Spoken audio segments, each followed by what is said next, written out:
해운대의 골목은 낮보다 밤이 더 예쁘다. 가로등 불빛에 젖은 골목은 마치 오래된 흑백 영화 속 장면 같았고 그 길 끝에는 꼭 술 한 잔이 있었다. 나는 그 골목을 따라 내려가던 중 우연히 그 카페를 발견했다. 아니, 우연이라기엔 너무 계산된 위치였다. 술에 조금 취해 있었지만 그 네온 사인은 이상하게도 나를 똑바로 바라보고 있었다. 밤의 카페, 11시부터 시작합니다라는 문구가 유리문 안쪽에 적혀 있었고 문은 잠겨 있지 않았다. 누가 카페를 밤 11시에 여나 싶었지만 그게 궁금해서 나는 손잡이를 잡았고 문은 아주 조용하게 마치 오래된 비밀을 열 듯 열렸다. 안은 적당히 어둡고 조용하고 은은한 재지가 흐르고 있었으며 커튼 뒤에서 여자가 나왔다. 첫 느낌은 달콤한 화장품 냄새, 그리고 그보다 더 진한 향수의 잔향, 그리고 무엇보다 더 깊었던 건 그녀의 눈빛이었다.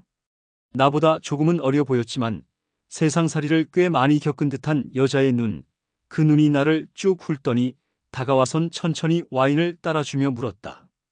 혼자세요? 난 고개를 끄덕였고 그녀는 내 옆에 앉지도 않고 테이블 맞은편 딱 눈이 마주치는 그 자리에 앉았다. 손엔 하얀 담배가 들려 있었고 입술 끝에선 아무 말도 하지 않으면서 담배 연기만 뿜어냈다. 그 모습이 그렇게 관능적일 줄은 몰랐다. 나는 원래 담배 피우는 여자를 그다지 좋아하지 않았지만 그날 이후 나는 담배 연기가 그렇게 예쁘게 보일 수도 있다는 걸 알게 됐다. 그녀는 내게 이름을 묻지 않았다. 나도 그녀의 이름을 묻지 않았다. 둘 다 말은 거의 없었지만 눈으로 대화를 나눴고 와인 한 병이 거의 비워질 무렵엔 서로의 이름보다 더 깊은 무언가를 알아버린 기분이었다. 그녀의 손끝이 테이블을 타고 내 손등 가까이 왔을 때 나는 잠깐 숨을 삼켰다.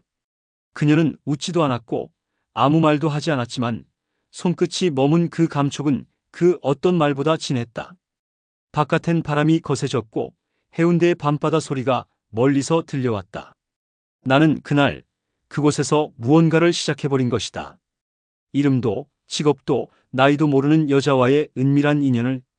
다음날 아침 눈을 떴을 때 침대 옆 협탁엔 빨간 립스틱이 하나 놓여 있었다. 그리고 메모지 한 장, 오늘 밤도 와요. 오늘은 위스키 준비할게요. 나는 조금 웃었다.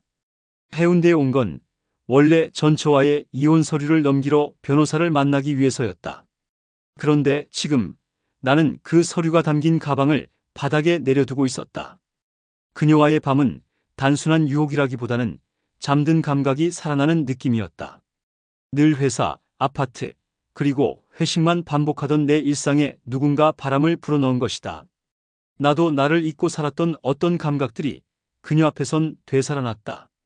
셋째 날 밤, 나는 조금 일찍 도착했고 그녀는 이미 안에서 무언가를 준비 중이었다. 그날은 향이 달랐다.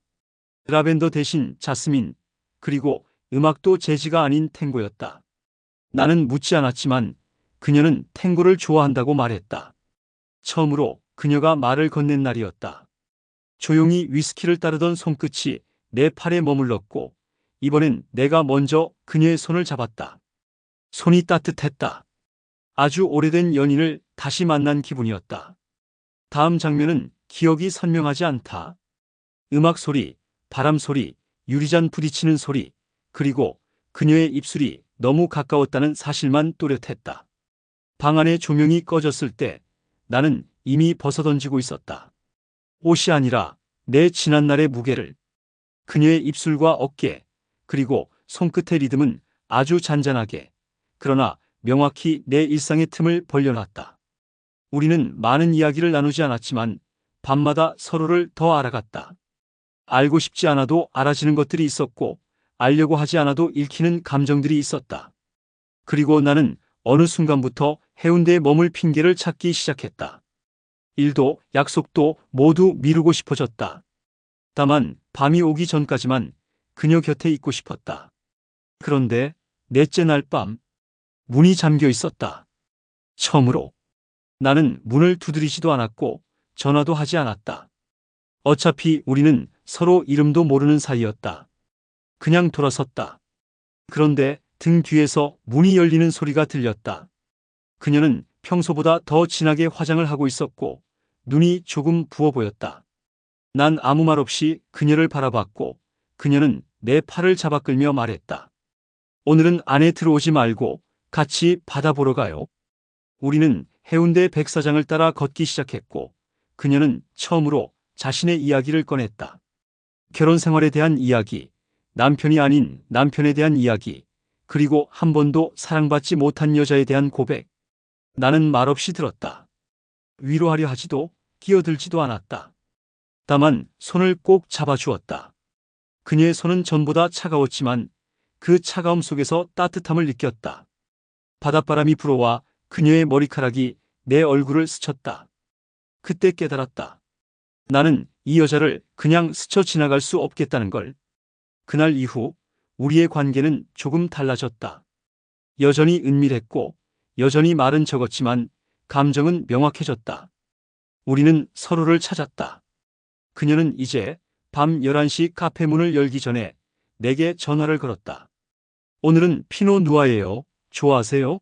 나는 웃으며 말했다. 당신이 따르면 다 좋아요. 그리고 어느 날 그녀가 내게 말했다. 우리 낮에도 만나볼래요? 그 말은 사랑이었다. 지금까지 숨겨온 그러나 더는 감출 수 없는 감정의 고백이었다. 낮의 해운대는 밤보다 덜 은밀했지만 그보다 더 뜨거웠다. 그리고 그 순간부터 나는 다시 낮을 사랑하게 되었다. 이 이야기는 아직 끝나지 않았다. 아니, 이제 막 시작했을 뿐이었다. 낮에 그녀를 처음 본 건 카페가 아닌 오래된 갈비집에서였다. 우연히 마주친 게 아니었다. 그녀가 일부러 그곳을 골랐다고 말했다. 해운대 골목 안쪽 관광객은 거의 오지 않는 식당이었고 손님도 없던 시간. 그날따라 그녀는 머리를 질끈 묶고 있었다. 화장기 없는 얼굴에 헐렁한 셔츠 하나, 그렇게 수수한 모습은 내가 알던 밤의 여자가 아니었지만 이상하게 더 끌렸다. 그녀는 고기를 앞에 두고 고개를 들지 않았다. 고기 익는 연기 사이로 나는 그 눈빛을 다시 찾았다. 밤에는 나를 탐색하던 눈빛, 낮에 그녀는 무장해제된 사람처럼 순했다. 나는 젓가락을 내려놓고 말했다. 우리 이렇게 마주보며 밥 먹는 거 이상하게 좋네요. 그녀는 고개를 살짝 들더니 씩 웃었다. 나중에 그 웃음이 왜 그토록 슬펐는지 알게 됐다. 그녀는 말했다. 나는 누군가와 밥을 천천히 먹어본 게 몇 년 만인지 모르겠어요. 대화보다는 고기 익는 소리, 장을 찍는 소리, 그리고 가끔 웃음 섞인 눈빛 교환. 그게 전부였지만 그 시간이 그렇게 꽉 찬 느낌이었다. 밥을 다 먹고 해운대 미포 쪽으로 천천히 걸었다. 평일 낮의 바닷가는 조용하고 한적했다. 그녀는 구두를 벗고 모래 위로 들어섰고 나는 정장 바지를 걷고 그녀를 따라 걸었다. 마치 고등학생처럼 모래 위에서 장난을 치며 걷던 그 순간 우리는 서로의 손을 자연스럽게 잡았고 아무 말 없이도 웃을 수 있었다. 그러다 그녀가 갑자기 멈춰섰다. 그리고 물었다. 이런 나 괜찮아요? 나는 대답하지 않고 그녀를 끌어안았다. 해변에 모래바람이 불어왔고 파도가 가까이서 밀려왔다. 그날 오후 우리는 바닷가 근처 허름한 모텔에 들어갔다. 굳이 감출 필요도 꾸밀 필요도 없이 그저 자연스럽게 문을 닫았고 서로를 끌어안았다. 벗기는 행위가 아니라 벗겨져가는 과정 그 자체였다. 그녀의 속삭임, 손끝, 입술, 어깨, 그리고 그 가늘게 떨리는 숨결 하나하나가 내 온몸에 박혔다. 우리는 침대 위에서 바닷바람처럼 들이마시고 내쉬며 서로를 품었다. 그 시간이 지나고 그녀는 말없이 내 가슴팍에 얼굴을 묻었다. 한참을 그렇게 있었다. 그러다 조용히 물었다. 혹시 당신도 상처받은 적 있어요? 나는 대답 대신 그녀의 손등을 쓰다듬었다. 내 상처는 오래돼서 이제 어디가 아팠는지도 기억이 안 나요. 그러자 그녀는 웃으며 말했다. 나랑 비슷하네요. 그러니까 우리 덜 아픈 것끼리 만난 거네요. 그 말이 이상하게 오래 머릿속에 맴돌았다. 우리는 이후 낮에도 밤에도 만났다. 그녀는 이제 와인보다 커피를 더 자주 탔다. 카페도 바쁘지 않을 때만 열었다. 나는 해운대에 방을 얻었다. 업무도 대부분 원격으로 돌렸고 서울로 올라갈 일은 줄었다. 친구들이 묻기 시작했다. 너 요즘 뭐 하냐? 너 해운대에 왜 그렇게 자주 가냐? 나는 대답을 피했다. 그리고 어느 날 회사 동료 하나가 내게 카카오톡을 보내왔다. 이 여자, 너랑 찍힌 거 맞지? 누가 내 사진을 몰래 찍은 모양이었다. 백사장에서 그녀와 팔짱 낀 모습이었고 그 사진은 온라인 커뮤니티에 올라와 있었다. 그녀는 유명한 사람은 아니었지만 과거 지역에서 꽤 화제가 됐던 여성이었다. 한때 재력가 남편의 아내였고 남편의 갑작스러운 실종과 관련해 언론에 잠깐 등장했었던. 난 그때까지도 그녀의 진짜 이름을 몰랐다. 나는 밤에 그녀에게 조심스럽게 물었다. 혹시 본명이 뭔지 말해줄 수 있어요? 그녀는 담배에 불을 붙이더니 말했다. 당신은 그냥 내가 오늘 어떤 여자인지만 봐줘요. 그 말은 아프도록 아름다웠다. 나는 그날 밤 그녀의 이름을 묻지 않기로 했다. 이름은 중요하지 않았다. 우리가 공유하는 지금 이 순간이 더 중요했다. 하지만 세상은 그런 감정을 오래 두지 않았다. 그녀의 전 남편의 형이라는 사람이 해운대까지 찾아왔다. 카페 앞에서 기다리고 있던 중년의 남자는 내게 다가와 말없이 봉투 하나를 건넸다. 열어보니 그녀와 관련된 기사들이 복사돼 있었고 한 장엔 이렇게 적혀 있었다. 당신이 이 여자와 오래 있을수록 다칩니다. 나는 카페 문을 열고 그녀에게 그대로 보여줬다. 그녀는 놀라지 않았다. 오히려 담담했다. 이쯤에서 당신이 나를 떠날 줄 알았어요. 나는 고개를 저으며 말했다. 이쯤에서 내가 당신을 더 지켜야겠다고 생각했어요. 그날 밤 우리는 서로에게 더 깊게 다가갔다. 마치 세상의 모든 것을 밀어내듯 서로의 몸 안으로 숨어들었다. 숨을 참을 만큼, 입술을 깨물 만큼 깊고 격렬하게. 그리고는 조용히 잠들었다. 아침이 되자 그녀는 내 옆에 없었다. 협탁 위엔 처음처럼 메모 한 장이 있었다. 잠깐 정리할 게 있어서요. 오늘 밤은 문 안 열어요. 그 대신 내일 아침엔 꼭 올게요. 난 그날 하루 해운대의 모든 골목을 걸었다. 바다를 보며 기다렸고 골목마다 그녀의 흔적을 떠올렸다. 그리고 밤이 되어도 카페 문은 열리지 않았다. 이 관계는 이제 뭔가 중요한 갈림길에 놓인 듯 했다. 내가 기다려야 할 사람인지 아니면 잊어야 할 사람인지 그 경계에서 나는 혼자 흔들렸다. 하지만 이상하게도 그 흔들림조차 좋았다. 나는 살아있다는 느낌을 받고 있었다. 그녀는 내게 상처가 아닌 감각을 줬고 외로움이 아닌 기억을 남겨주었다. 다음 날 아침 카페 앞에 그녀가 서 있었다. 한 손엔 커피, 한 손엔 내 옷이었다.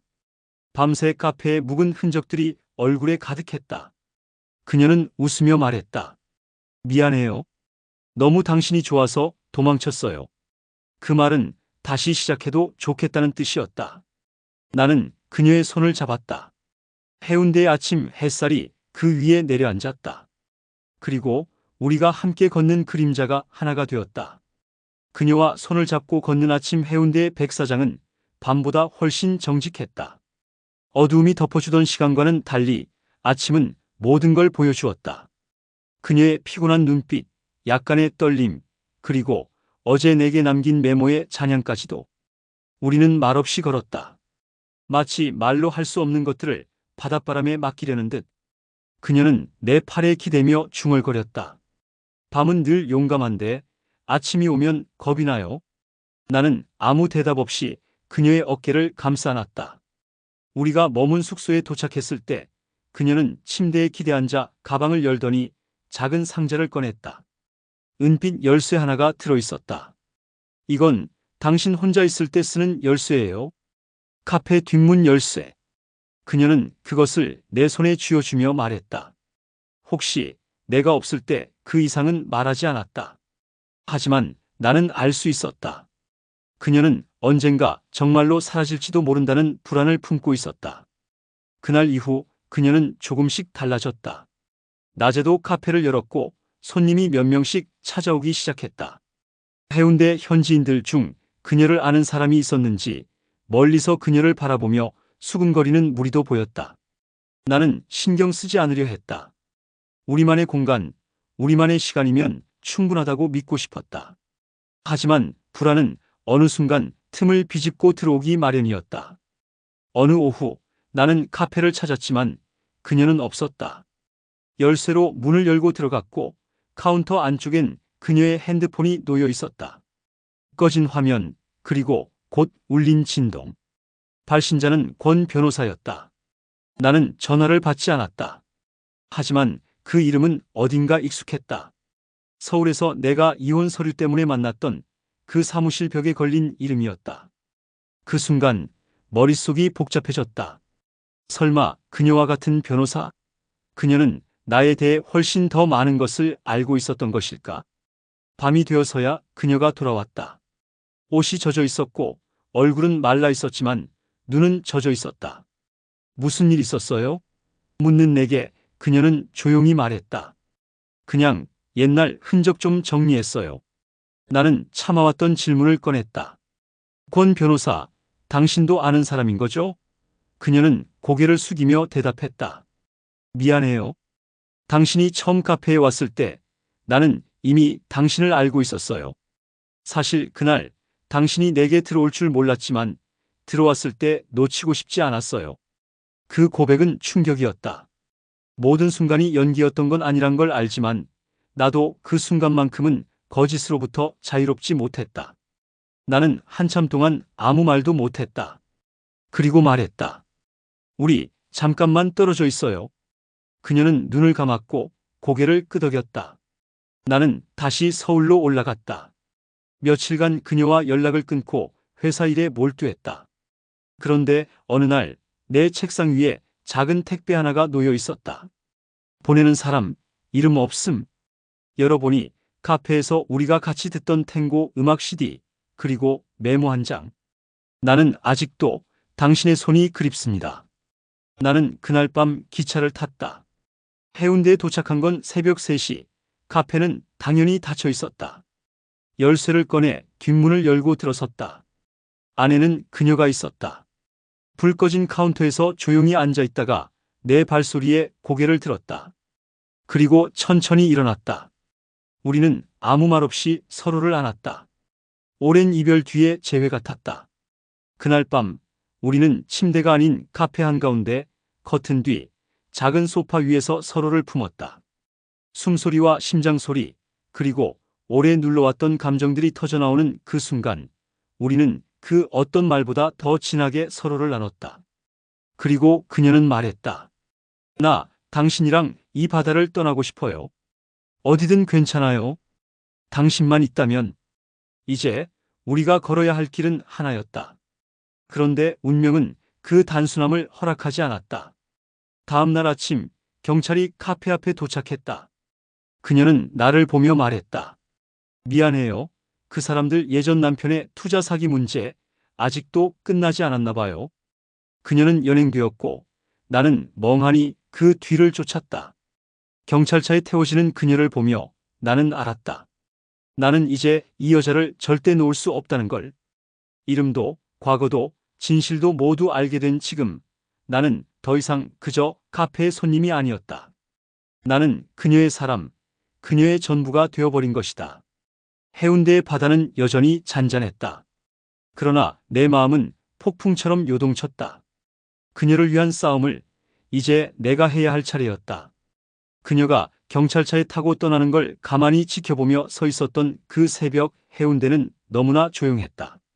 새벽 바다 소리는 슬프지도 않고 기쁘지도 않은 그저 무표정한 자연의 울림이었고 나는 그 앞에서 너무 많은 감정을 꾹 누르고 서 있었다. 무언가를 위해 처음으로 싸워야겠다는 생각이 들었다. 사랑이라고 이름 붙이기에 너무 빠르다고 생각했지만 더 이상 그 단어 외엔 설명할 길이 없었다. 나는 그녀를 사랑하고 있었다. 그 말 외엔 이유가 필요 없었다. 경찰서에 도착했을 때 그녀는 이미 조사실 안에 들어가 있었다. 나는 대기실에 앉아 그 좁은 문만을 바라봤다. 1시간이 지나고 2시간이 지나도 그녀는 나오지 않았다. 형사가 나와 내게 물었다. 당신 어떤 관계세요? 나는 아주 단순하게 대답했다. 연인입니다. 그러자 형사는 조금 놀란 듯 표정을 바꾸더니 조용히 말했다. 이 여성 꽤 복잡한 사건에 얽혀 있습니다. 전 남편 실종 이후 투자 사기에 연루됐고 관련 인물 중 하나가 최근 자살하면서 다시 조사가 시작됐습니다. 나는 그 말을 곱씹었다. 전 남편이 실종됐다고? 그녀는 단 한 번도 그런 이야기를 하지 않았었다. 아니, 어쩌면 말하려다 참았던 순간들이 몇 번 있었는지도 모른다. 형사는 내게 말했다. 당신도 조심하세요. 감정이 앞서면 진실이 보이지 않을 수 있습니다. 그 말은 사실이었다. 나는 감정에 취해 그녀가 가진 모든 진실을 마주할 준비가 되어 있지 않았다. 하지만 지금 마주하지 않으면 그녀를 지킬 수 없다는 걸 알게 됐다. 나는 변호사를 찾아갔다. 서울에서 나를 담당했던 권 변호사였다. 내가 들어서자 그는 이미 무언가를 알고 있었다는 듯 표정을 굳혔다. 당신도 그녀한테 휘말렸군요. 조용히 앉으세요. 내가 보여드릴 게 있습니다.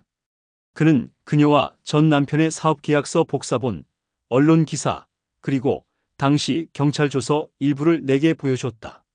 종이 위에 그녀는 지금 내가 아는 여자와는 다른 사람이었다. 공동 명의의 수억 대 계좌, 사라진 투자자들, 그리고 미제로 남아있는 전 남편의 실종 사건. 모든 것이 그녀를 둘러싼 의심이었다. 하지만 이상했다. 그 모든 문서 속 그녀의 이름이 진짜 그녀의 이름이 아니라는 걸 나는 단번에 알아챘다. 내가 알고 있는 그녀의 본명은 이수경. 그러나 문서 속 이름은 윤서진이었다. 나는 권 변호사를 바라보며 물었다. 혹시 이 사람이 위명이란 거 알고 계셨습니까? 그는 짧게 숨을 내쉬더니 대답했다. 그걸 증명할 수 있습니까? 나는 대답하지 않았다. 대신 말했다. 그녀가 왜 그런 이름을 썼는지는 모르겠지만 지금 이 모든 게 그녀의 잘못만은 아닌 것 같습니다. 나는 경찰서로 다시 갔다. 그녀는 조사실에서 나와 유치장으로 이동하는 중이었고 잠깐 나와 눈이 마주쳤다. 그녀는 무언가 말하고 싶어 했지만 난 고개만 살짝 끄덕였다. 나 여기 있어요. 당신 혼자 아니에요. 그 눈빛으로 충분했다. 그날 밤 나는 카페에 혼자 들어갔다. 열쇠는 여전히 내 손안에 있었다. 문을 열고 들어가자 어둠 속에서 낯익은 냄새가 퍼졌다. 자스민 향, 그녀의 냄새. 조명이 켜지지 않은 상태에서도 나는 그녀의 자취를 느낄 수 있었다. 의자, 테이블, 음악이 멈춘 공간, 그 모든 것이 그녀의 흔적이었다. 나는 카운터 안쪽에서 하나의 봉투를 발견했다. 내 이름이 적힌 메모, 그리고 안에는 편지 한 장. 당신에게 모든 걸 말하려 했지만 차마 내 입으로는 할 수 없었어요. 나는 윤서진이 맞아요. 하지만 지금의 나는 당신과 웃던 이수경으로 남고 싶었어요. 전 남편은 살아있어요. 도망친 거예요. 내게 모든 책임을 떠넘기고 그를 다시 찾는 게 내 마지막 싸움이에요. 혹시 내가 돌아오지 못하더라도 당신의 온기는 내게 유일한 구원이었어요. 고마웠어요. 사랑했어요. 나는 그 편지를 들고 멍하니 카페를 한 바퀴 돌았다. 그리고 스피커에 전원을 올리고 우리가 함께 듣던 탱고 음악을 다시 틀었다. 그녀의 자리가 보였고 나도 내 자리에 앉았다. 빈자리. 그러나 그 자리는 여전히 뜨거웠다. 며칠이 흘렀다. 경찰의 수사 결과 그녀는 모든 혐의에서 벗어났다. 전 남편이 외국으로 도피한 사실이 드러났고 그녀가 사용한 위명도 자기를 지키기 위한 조치로 받아들여졌다. 그러나 그 과정에서 그녀는 지쳐버렸다. 몸도 마음도. 나는 병원에서 그녀를 처음 만났을 때처럼 조용히 앉아 있었다. 그녀는 창가에 서서 바깥을 바라보고 있었다. 내가 들어서는 소리에 천천히 고개를 돌렸고 나를 보자마자 눈을 감았다. 그리고 입을 열었다. 당신 아직도 나와 있을 거예요? 나는 대답하지 않았다. 대신 그녀에게 다가가 손을 내밀었다. 그리고 속삭였다. 이제부터는 내가 당신 이름 지켜줄게요. 그게 진짜든 아니든. 그녀는 천천히 고개를 끄덕였고 내 손을 꼭 잡았다. 우리는 병원을 나와 해운대 바다를 다시 걸었다. 처음 만났던 그 골목, 처음 마주친 그 카페, 처음 와인을 따르던 그 밤, 모든 것이 선명히 떠올랐다. 그날 밤 카페는 다시 열렸다. 밤의 카페 오늘은 새벽까지 엽니다. 유리문에 붙은 문구는 마치 우리의 마음처럼 달라져 있었다. 이제는 숨지 않아도 되었다. 이제는 도망치지 않아도 되었다. 나는 그녀와 함께 낮에도 밤에도 웃을 수 있게 되었다. 그리고 그 웃음이 내가 가진 전부가 되었다. 그녀와 함께 걷는 해운대의 아침은 전보다 더 조용해졌다. 바다는 여전히 출렁였고 골목은 여전히 낡았지만 이상하게 모든 게 새로웠다. 그녀는 긴 머리를 자르고 늘 바르던 진한 립스틱도 지웠다. 나는 그런 그녀를 처음 보는 듯 바라봤다. 그리고 깨달았다. 그녀가 가장 아름다운 순간은 무언가를 내려놓았을 때라는 걸. 우리는 카페를 정리했다. 그 작은 공간은 이제 추억보다는 현실을 담는 곳이 되어야 했다. 와인 냉장고를 치우고 탱고 음악 대신 잔잔한 피아노 연주를 틀었다. 커튼을 걷고 햇빛을 들였을 때 그녀는 말했다. 우리, 이젠 진짜로 시작해도 될까요? 나는 고개를 끄덕였고 처음으로 그녀의 이름을 불렀다. 수경 씨. 그러자 그녀는 아주 오랜 기다림이 끝났다는 듯 고개를 숙였다. 우리는 바다 근처의 작은 빌라로 이사했다. 반지하였지만 채광은 좋았고 무엇보다 그녀가 좋아하던 자스민 화분을 키울 수 있었다. 처음 며칠은 모든 게 조심스러웠다. 내가 출근하면 그녀는 카페 대신 동네 도서관에 가곤 했고 저녁이면 둘이 함께 밥을 해 먹었다. 그런 조용한 일상이 그토록 소중하게 느껴질 줄은 몰랐다. 그녀는 책을 읽는 시간이 많아졌다. 나는 그 옆에서 서류를 정리하거나 가끔은 아무것도 하지 않은 채 앉아 있었다. 그녀의 손등에 키스를 하고 그녀가 쓴 짧은 글을 함께 읽으며 웃었다.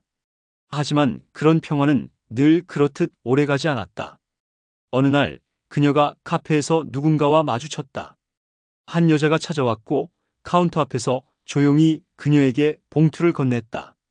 나는 그 장면을 멀리서 보고 있었다. 그녀는 잠깐 봉투를 펼쳐보더니 아무 말 없이 고개를 들고 그 여자를 바라봤다. 그리고 고개를 천천히 저었다.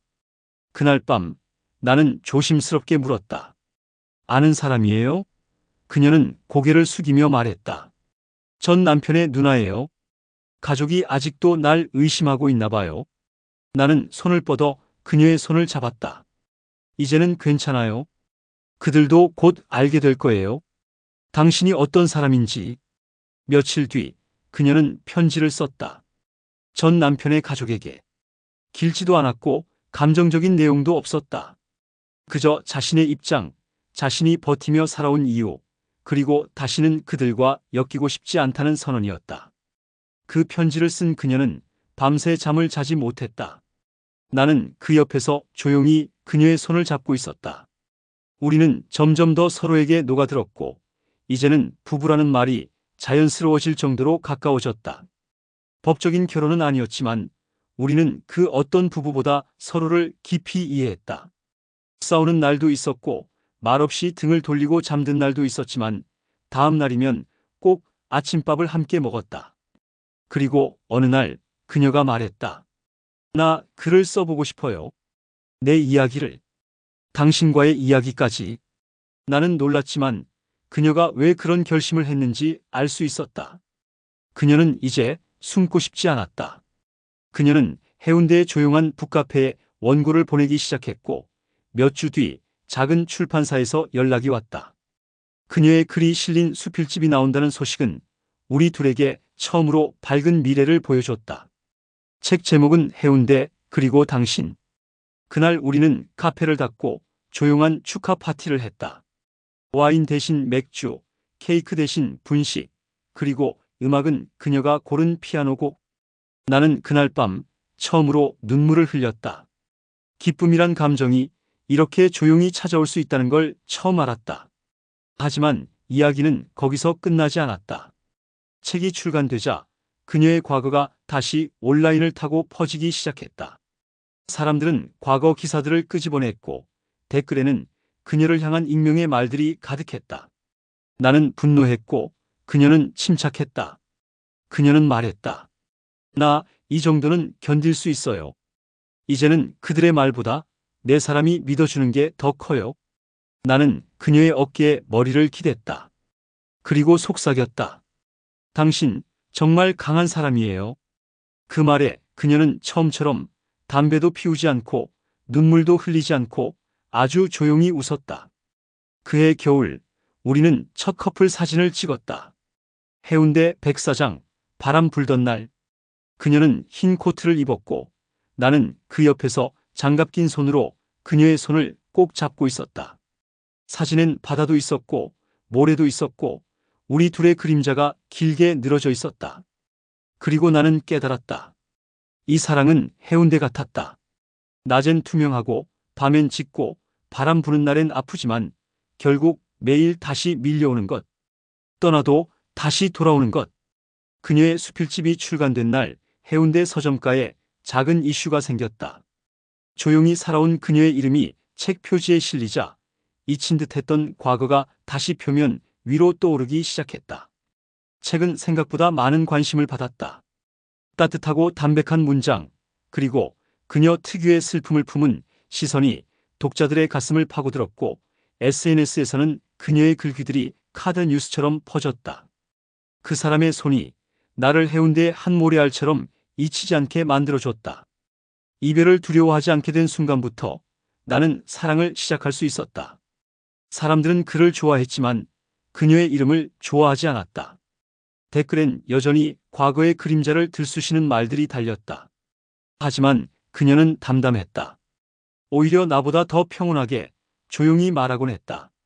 이런 말들도 결국 내 이야기 중 하나예요. 나는 이제 그걸 피해 숨을 이유가 없어요. 그녀는 방송 출연 요청을 몇 번이나 거절하다가 결국 지역 라디오 프로그램 한 곳에 짧게 출연하기로 했다. 생방송이 아니었고 진행자도 여성 작가 출신이라 그녀가 덜 부담을 느끼는 자리였다. 나는 방송국 앞까지 함께 갔고 그녀가 녹음실로 들어가는 걸 조용히 지켜봤다. 그날 그녀는 라디오에서 이런 말을 남겼다. 누군가를 만나 다시 살아갈 용기를 얻었다는 건 그 사람이 내게 준 최고의 선물이었다고 생각해요. 그리고 나는 아직도 매일 그 사람과 해운대를 걸어요. 그 말을 들으며 나는 가만히 미소 지었다. 그녀의 목소리 안에서 그녀가 나를 어떻게 바라보는지 느낄 수 있었다. 하지만 방송이 나간 후 또 다른 연락이 왔다. 윤서진 씨 기억하시죠? 저는 오민석입니다. 예전에 함께 일했던 사람입니다. 그녀가 잠시 고개를 돌렸다. 그 이름이 익숙하냐고 물었고 그녀는 한참을 말없이 앉아있다 대답했다. 기억해요. 그 사람, 내 전 남편과 사업같이 했던 남자예요. 며칠 후 그는 직접 해운대로 찾아왔다. 잘 정돈된 양복 차림에 예의 바른 인상이었지만 나는 그의 눈빛에서 계산된 냉정함을 읽을 수 있었다. 그는 카페에 앉자마자 이렇게 말했다. 이젠 당신이 사람들 앞에 나서기 시작했으니 우리도 정리할 건 정리해야죠. 당신이 책에 쓴 내용 중 일부가 저희 회사와 관련된 부분이 있더군요. 오해 소지가 있습니다. 그녀는 단호하게 말했다. 그건 내 기억을 바탕으로 쓴 이야기예요. 실명이 적힌 것도 아니고 그 누구를 공격하려 쓴 게 아닙니다. 하지만 그는 미소 지으며 말했다. 세상은 그렇게 간단하지 않죠. 법적인 조치를 고려하고 있습니다. 그 말은 우리 둘 모두에게 강한 충격이었다. 나는 손을 꽉 쥐며 묻고 싶었다. 지금 이 사람이 말하는 조치라는 게 단순한 압박인지 아니면 그녀를 다시 끌어내리려는 시도인지. 며칠 후 출판사로 내용 증명이 도착했다. 그녀는 편집자에게 사과의 뜻을 전하며 일부 문장을 수정하겠다고 했다. 하지만 마음은 편하지 않았다. 밤이 되자 그녀는 갑자기 짐을 싸기 시작했다. 놀란 나는 묻지 않을 수 없었다. 어디 가요? 그녀는 대답하지 않고 조용히 나를 바라보다 말했다. 잠깐, 저기 통영에 다녀오고 싶어요. 거기 어릴 때 자주 가던 바다가 있어요. 나는 같이 가자고 했다. 그녀는 고개를 저었다. 이건 나 혼자 정리해야 할 것 같아요. 그녀는 다음날 아침 조용히 떠났다. 그리고 나는 홀로 남겨졌다. 며칠 후 그녀가 보내온 사진 한 장. 통영의 바다, 그녀의 발끝, 그리고 모래에 쓰인 문장 하나. 나 돌아갈게요. 다시는 도망치지 않기로 했어요. 나는 그 사진을 보고 웃었다. 그리고 알았다. 그녀는 지금 자신과 싸우는 중이라는 걸. 그녀가 돌아왔을 때 나는 묻지 않을 것이다. 어디서 무엇을 했는지. 대신 따뜻한 밥을 해놓고 창문을 열어두고 기다릴 것이다. 이 사랑은 해운대 같았다. 매일 다른 얼굴을 보여주지만 결국 돌아오는 바다처럼, 그 바다가 가져다주는 파도처럼 우리는 다시 만나게 되어 있었다. 그녀는 일요일 오후 조용히 돌아왔다. 부산역 플랫폼 끝에서 나는 그녀를 기다리고 있었다.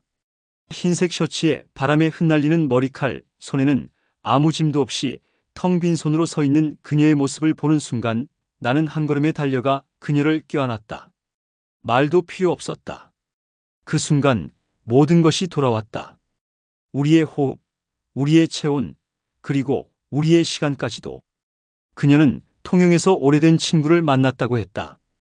어릴 적 유일하게 자신을 감싸줬던 선생님의 가족이었고 그 집에서 며칠을 묵으며 아무것도 하지 않고 바다만 보고 있었다고 했다. 나는 묻지 않았다. 대신 말했다. 잘 돌아왔어요. 이젠 절대 혼자 가지 말아요. 그녀는 미소를 지었다. 하지만 그 미소는 어딘가 떨리고 있었다. 나는 그 떨림이 무엇인지 곧 알게 됐다. 그날 밤 카페에서 일어난 일은 아주 작고 그러나 돌이킬 수 없는 것이었다. 낯선 손님 하나가 들어왔다. 40대 중반쯤의 남자, 검은 바바리 코트를 입고 안경 너머로 시선을 피해가는 눈.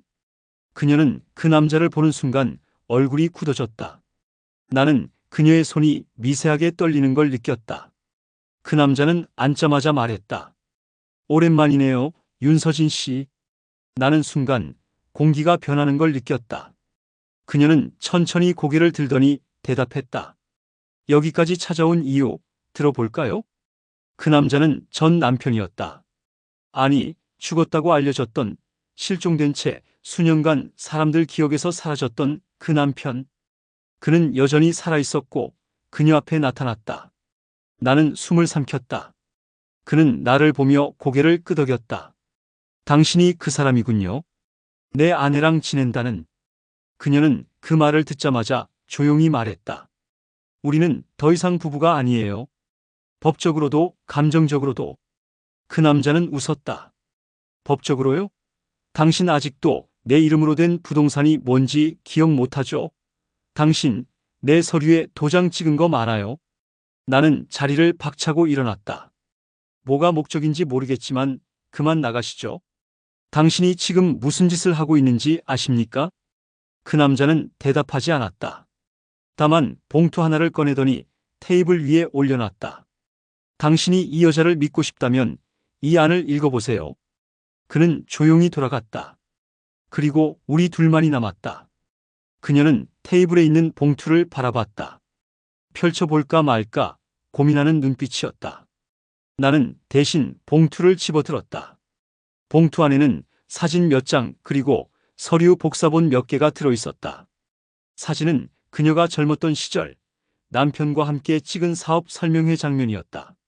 서류는 투자명의 계좌 내역 그리고 그녀가 공동명의로 등록된 문서들이었다. 그녀는 조용히 말했다. 그건 그 사람이 내 이름을 도용해 만든 겁니다. 나는 아무것도 몰랐어요. 나는 그녀를 바라봤다. 두려움, 죄책감, 그리고 분노가 섞인 눈빛이었다. 그 순간 나는 알았다. 진실은 중요하지 않았다. 나는 그녀를 믿기로 한 순간부터 모든 과거는 무의미해졌다는 걸. 나는 서류를 찢어버렸다. 그리고 말했다. 이제 그 사람이 뭘 들고 오든 상관없어요. 나는 당신을 지킬 겁니다. 끝까지. 하지만 문제는 거기서 끝나지 않았다. 다음 날 그 남자가 경찰서에 자료를 넘겼고 그녀는 다시 소환 조사를 받게 되었다. 경찰은 의심의 눈초리를 거두지 않았고 검찰이 사건을 다시 열지 검토 중이라는 얘기도 들려왔다. 그녀는 점점 말이 없어졌다. 저녁이면 창가에 앉아 바다만 바라보았고 손에 든 책도 펼치지 않았다. 나는 그녀가 다시 자신을 벌주고 있다는 걸 느꼈다. 하루는 그녀가 조용히 말했다. 우리 잠깐 떨어져 있을래요? 내가 괜찮아질 때까지. 나는 단호히 고개를 저었다. 아니요. 이젠 나도 괜찮지 않을 거예요. 우리 이겨내요. 함께. 그녀는 처음으로 내 품에 안겨 울었다. 그토록 조용했던 그녀가 아이처럼 목을 움켜쥐고 울었다. 나는 말없이 등을 쓸어내렸다. 며칠 후 기적 같은 일이 벌어졌다. 전 남편이 제출한 서류 중 일부가 위조로 밝혀졌고 검찰은 조사 진행을 중단했다. 그녀는 더 이상 혐의자가 아니었다. 해운대의 바다는 다시 평온해졌고 카페의 음악도 다시 흐르기 시작했다. 그리고 그녀는 내게 말했다. 나 진짜로 법적 이혼 마무리하고 싶어요. 완전히 끝내고 당신과 새로 시작하고 싶어요. 나는 미소 지었다. 우리 처음부터였던 것처럼 다시 시작해요. 그녀는 고개를 끄덕이며 말했다. 이제야 나란 이름으로 숨 쉴 수 있을 것 같아요. 그녀의 이혼이 법적으로 마무리되던 날, 우리는 그리 특별한 걸 하지 않았다. 변호사 사무실에서 간단한 서류를 주고받고 두세 줄의 서명으로 지난 몇 년이 지워졌다. 하지만 그녀는 말없이 그 종이를 가방에 넣으며 잠시 눈을 감았다. 나는 그녀의 손을 꼭 잡았다. 서류는 끝이었지만 감정은 그제야 진짜 시작된 것이었다. 그날 밤 그녀는 조용히 내게 물었다. 우리 결혼할까요? 나는 놀랐다. 우리가 지금껏 쌓아온 시간은 그 어떤 종이보다 단단했지만 그녀가 먼저 그 말을 꺼내줄 줄은 몰랐다. 나는 대답 대신 그녀의 손등에 입을 맞췄다. 며칠 후 우리는 가까운 동사무소에 갔다. 수줍게 서류를 작성하고 둘이 함께 신분증을 올려놓는 그 짧은 순간이 어쩌면 우리 인생에서 가장 조용한 약속의 순간이었다. 우리는 큰 결혼식 없이 카페에서 조촐한 파티를 열었다. 평소 단골이던 손님 몇 명, 그리고 그녀의 글을 좋아하던 몇몇 독자들만 초대했다. 와인 대신 막걸리, 케이크 대신 시장떡, 그리고 음악은 그녀가 직접 고른 클래식 기타 연주였다. 그날 그녀는 흰색 블라우스에 단정한 스커트를 입었다. 어떤 드레스보다 아름다웠다. 나는 검은 정장 대신 우리가 처음 만났을 때 입었던 그 회색 코트를 걸쳤다. 그녀는 그것을 보며 웃었다. 처음 그날 당신 술에 좀 취했었죠? 나는 웃으며 고개를 끄덕였다. 그런데도 그날 정신이 또렷했어요. 그 눈빛 하나로. 밤이 깊어지고 손님들이 하나둘 돌아간 뒤 우리는 둘만 남아 카페에 불을 껐다. 어둠 속에서 우리는 서로를 오래도록 바라봤고 천천히 다가가 입을 맞췄다. 말이 필요 없는 순간이었다. 그날 이후 그녀는 카페 대신 집에서 글을 쓰기 시작했다.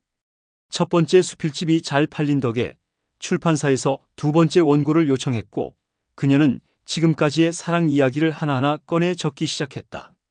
나는 매일 저녁이면 해운대 백사장을 걷는다.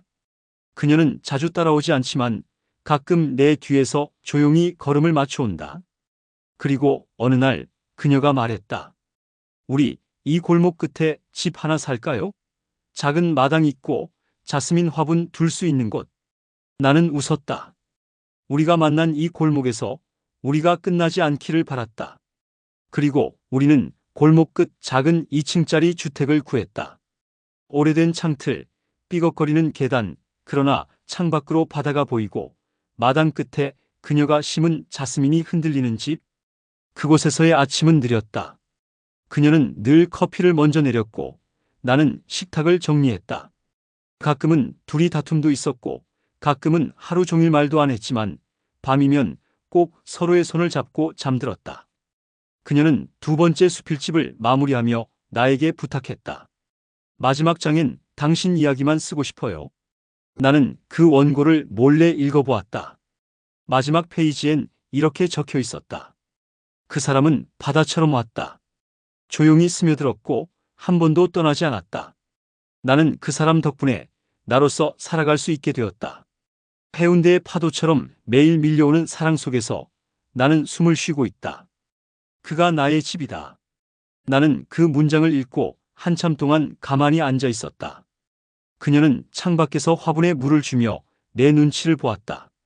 나는 조용히 다가가 그녀를 안았다. 그리고 속삭였다. 나도 당신이 나의 집이에요. 어느덧 세 번째 봄이 왔다. 해운대에는 관광객이 몰려들고 바닷바람은 여전히 시렸다. 그러나 우리는 이 도시에서 가장 따뜻한 공간 하나를 가지고 있었다.